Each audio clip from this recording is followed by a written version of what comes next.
Today on Icons of Italy, prepare to be captivated by Rita Levi Montalcini. Her life story honestly reads like an epic. Imagine battling not just societal prejudice, but outright persecution, facing scientific setbacks, and still rising to claim the Nobel Prize. It really is an astonishing journey. Quando io ho iniziato la ricerca ero quasi unica nel campo della neurobiologia. Negli Stati Uniti si diceva lady and gentleman. Oggi è quasi più giusto dire gentleman and lady.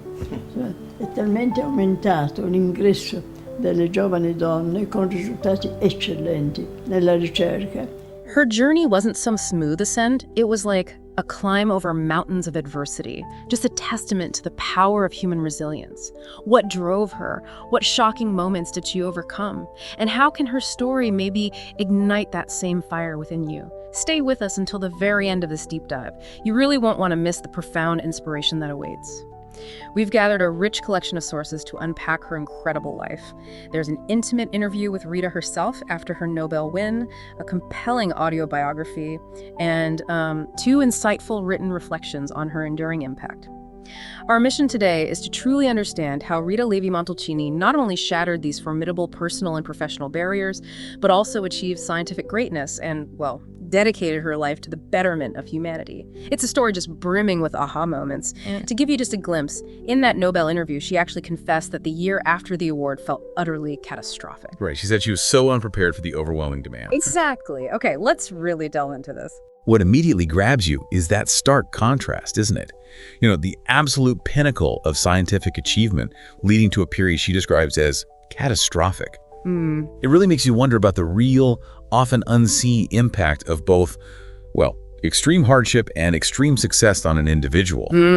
This seemed to be kind of a recurring pattern in her life, this ability to navigate unexpected and intense pressures. Absolutely. So let's journey back to Turin, to her beginnings. Born into a cultured Jewish family, her father an engineer, her mother tracing her roots back to ancient Roman Jewry, a seemingly privileged start, wouldn't you say? On surface, yes. Yet within that traditional Victorian family framework, her father, though apparently loving, held very traditional views about a woman's role, primarily wife and mother. Right, that was quite common then. He actually discouraged his daughters from pursuing university studies, worried it might, hinder their marriage prospects. How do you think this initial familial resistance shaped her early drive? That's a crucial question, isn't it? While it might seem counterintuitive, that early opposition, especially from a loved one, could have actually fueled her determination. It presented the first real hurdle, the first societal expectation she felt compelled to push against. Right. It wasn't like external prejudice yet, but it was a clear indication of the limited path laid out for women at the time, and her inherent desire for something more was already bumping up against that. And push she did. Rita, feeling deeply unfulfilled by the expected path, had this pivotal conversation with her father when she was just 20. She declared her lack of interest in marriage and children and her burning desire to return to her private studies. Can you imagine the courage that must have taken? Oh, absolutely. To stand against such deeply ingrained familial beliefs, it speaks volumes about her inner conviction and her early sense of self. I mean, to articulate such a different vision for her life within that cultural context required immense bravery. And then her actions afterwards. Exactly. Pursuing private tutoring and condensing an entire university curriculum into, 7 months? Yeah, 7 months, yeah. And ultimately acing the entrance exams, that's not just determination, that's like a force of will. It truly is. But the obstacles didn't end there, did they? The rise of fascism and those devastating 1938 racial laws in Italy slammed the door shut on her university career. What impact do you think this sudden state-sanctioned discrimination had on her?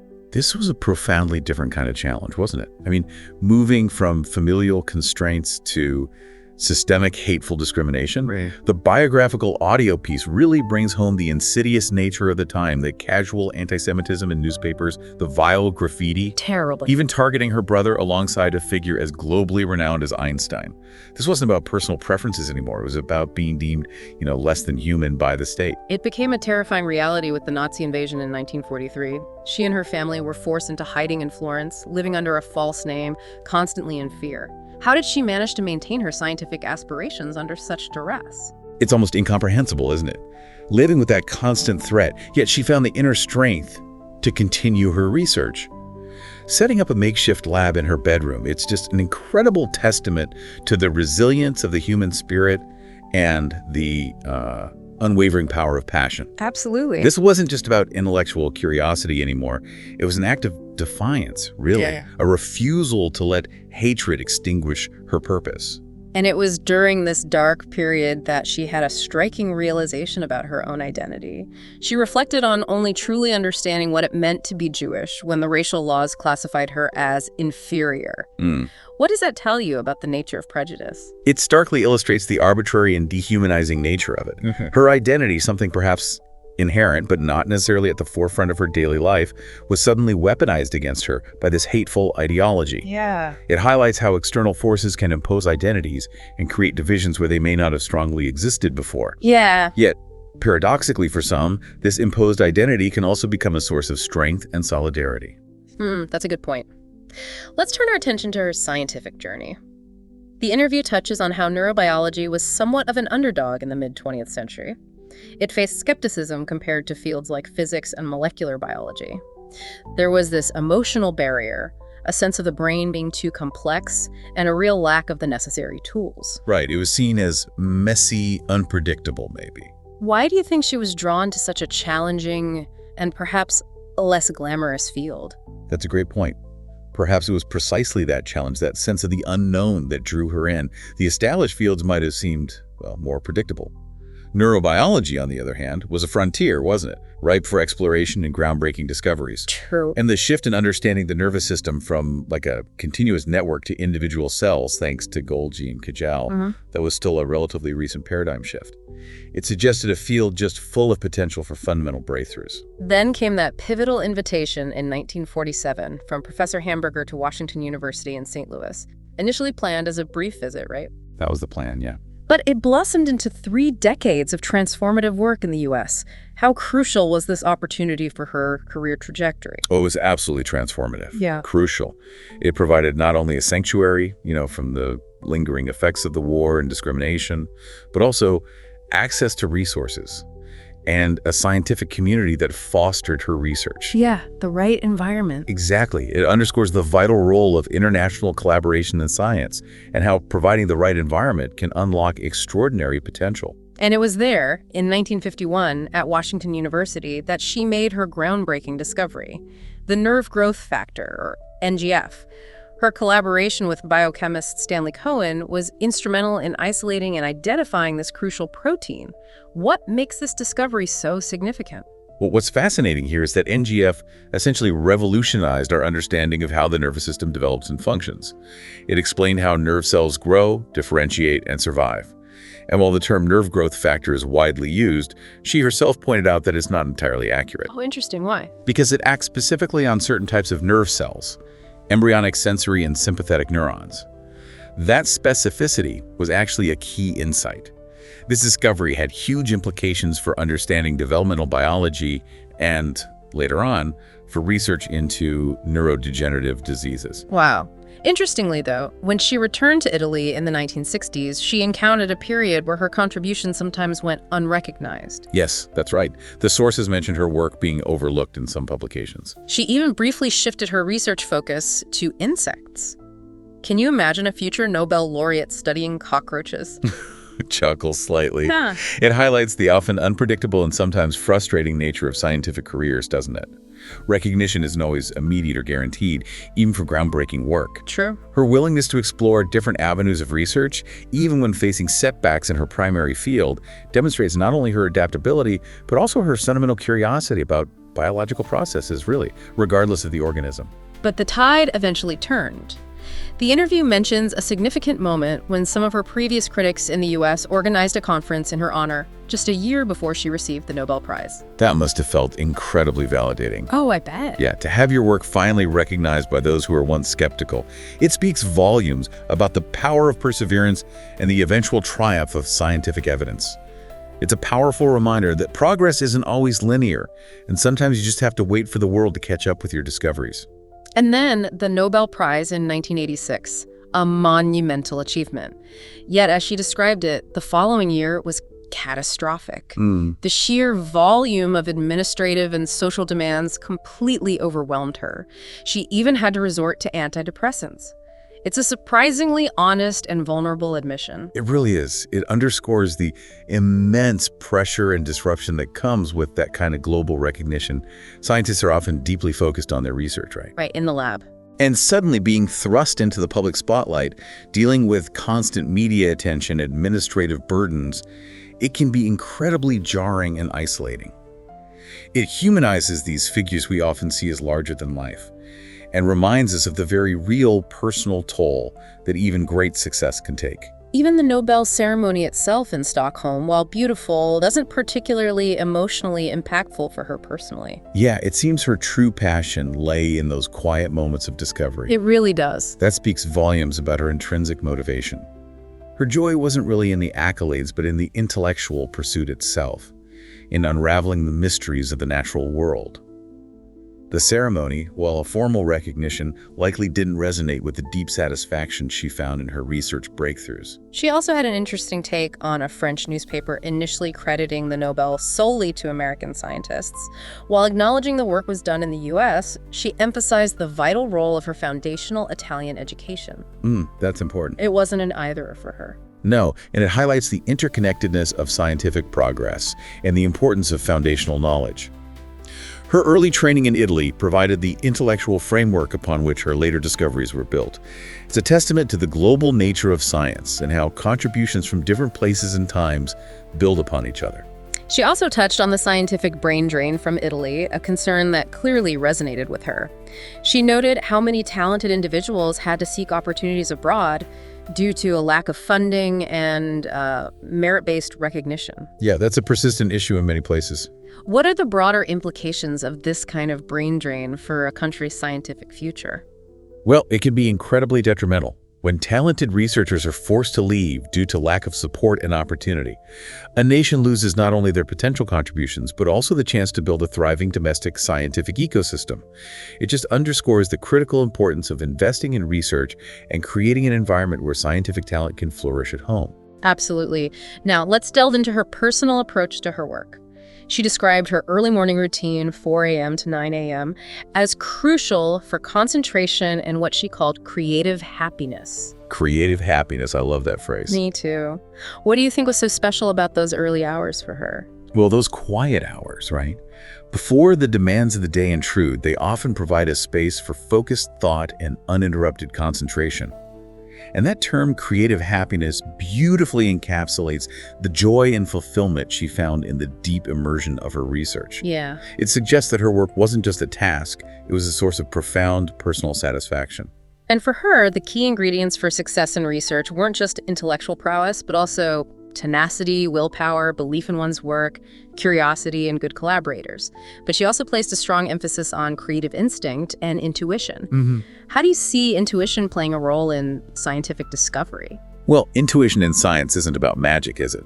It's often the result of deeply immersing oneself in a problem, allowing the subconscious mind to make connections that the conscious mind might miss. She described it as having a sense of direction, almost visceral understanding of which path to follow, even when the logical steps aren't immediately apparent. She even recalled having an early intuition in 1951 about the profound significance of her NGF discovery. Yeah. It's like she had a gut feeling. Exactly, that she was onto something truly important. Yeah. That early intuition likely fueled her perseverance in pursuing that line of research, even when faced with challenges and skepticism. It highlights the importance of trusting one's instincts, especially when you're exploring uncharted territory. She also saw a role for fantasy and creativity in research, alongside that crucial tenacity and even a bit of luck. But she kept coming back to intuition as the most vital element. It's a fascinating interplay of logic and imagination, isn't it? It challenges the sometimes overly rigid perception of science as purely logical and analytical. She recognized the crucial role of imagination, of thinking outside the box, and of those intuitive leaps that can lead to truly novel insights. It's also remarkable how she viewed setbacks. Being forgotten during the fascist era, which could have been devastating, she actually saw as an unexpected advantage. How so? It provided her with the freedom she felt to pursue her research independently. Talk about reframing adversity. Wow. That speaks to an extraordinary level of resilience and a remarkable ability to find opportunity within hardship. By being isolated from the formal academic structures, she was perhaps free to pursue more unconventional lines of inquiry without the pressure of institutional expectations. That's really something. Let's pivot slightly to her broader philosophy of life. Her brother, even amidst persecution, defined life as all a miracle. A powerful perspective. Isn't it? On facing life's challenges. It underscores the importance of perspective, doesn't it? To find wonder and meaning, even in the face of immense suffering, speaks to a deep-seated human capacity for hope and resilience. That optimistic outlook likely had a significant influence on her own ability to persevere. She also credited her upbringing with a strong secular ethical code instilled by her parents. For her, ethics was paramount, almost an innate sense of right and wrong that guided her actions. This emphasis on a secular ethical foundation highlights her commitment to universal human values, independent of religious doctrine. It suggests a deeply ingrained moral compass that informed both her scientific endeavors and her later social activism. And her commitment to social issues was lifelong, wasn't it? Starting with a childhood desire to become a nurse during wartime, this wasn't a later-in-life conversion for her. No, not at all. It reveals a consistent thread of compassion and a desire to contribute to the well-being of others that ran throughout her entire life, long before her scientific achievements brought her public recognition. Her later years as a senator for life saw her tackling significant issues like aid to African women, the Middle East, prison conditions. She wasn't content to just rest on her laurels. No, definitely not. She actively used her platform and influence to advocate for social justice and human rights. Her transition from the laboratory to the political arena demonstrates a deep commitment to applying her intellect and energy to a broader range of societal challenges. And her foundation supporting education for young women in Africa, providing thousands of scholarships, that was the realization of that early dream to help those facing hardship. It's an incredible legacy in itself. It really is. It's a tangible manifestation of her belief in the transformative power of education, particularly for those who have been historically marginalized. Her focus on empowering young women in Africa reflects her understanding of the importance of investing in future generations and breaking cycles of disadvantage. Her view on the purpose of life was profound. Not just to love, but to understand the world and help those in need, emphasizing a focus outward on others rather than on oneself. It's a remarkably selfless philosophy, prioritizing intellectual curiosity and service to humanity. This outward focus likely fueled her relentless pursuit of knowledge and her dedication to making a positive impact on the world. And her advice to young people is striking. Avoid irreversible paths like drugs and crime, but also the pursuit of power for money or prestige. It's a call for a life driven by purpose rather than just material gain. It's a deeply insightful piece of advice, isn't it? Steering young people toward intrinsic values and meaningful contributions rather than the fleeting allure of wealth and status. Now let's talk about her inspiring views on aging. She firmly believed that one is never truly old if they choose not to be, especially in intellectually stimulating environments. What an empowering thought. It really is. Her perspective challenges societal norms around aging, emphasizing the power of mindset and continued engagement with learning. Her own life serves as a powerful example of how intellectual vitality can be maintained well into advanced age. She even believed that the brain, despite aging, possesses remarkable regenerative capabilities. That's a message of hope for all of us, really. It absolutely aligns with the growing understanding of neuroplasticity, the brain's ability to adapt and change throughout life. Her intuitive grasp of this concept, even before much of the modern research, is quite remarkable. Maintaining the same enthusiasm and intellectual capacity in her later years, continuing her research, generating new ideas, it's truly astounding. And she even embraced new research methods, collaborating with young female scientists. Which demonstrates a lifelong commitment to learning and a willingness to adapt to new developments in her field. Her collaboration with younger scientists highlights the importance of intergenerational exchange of knowledge and perspectives, too. This brings us to the vital topic of the freedom of women.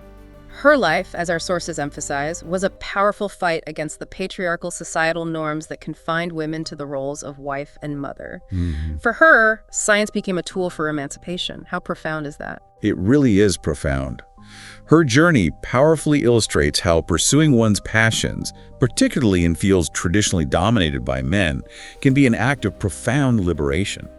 Science wasn't just a career for her, it was a pathway to intellectual independence and personal fulfillment, breaking free from those societal constraints. And the fact that women remain underrepresented in STEM fields today, she firmly believed, stems from cultural factors, not biological limitations. A message that still needs repeating.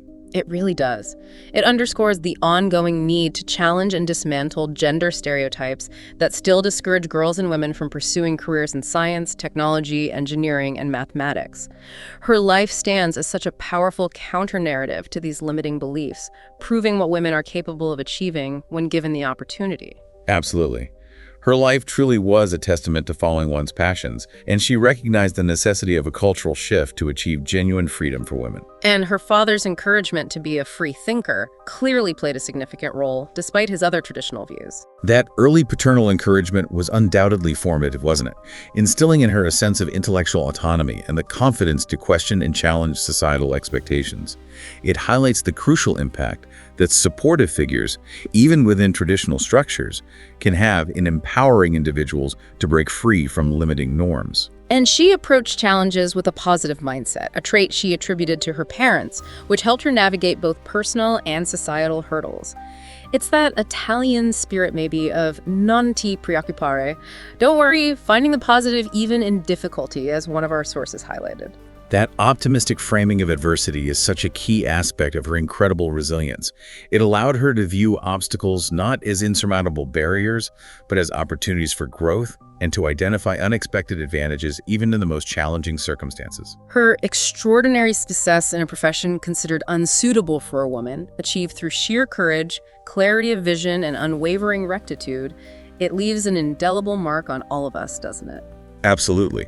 Her achievements serve as an enduring source of inspiration, demonstrating that with determination, integrity, and a clear sense of purpose, individuals can overcome even deeply entrenched societal prejudices and excel in their chosen fields. And natural insert one.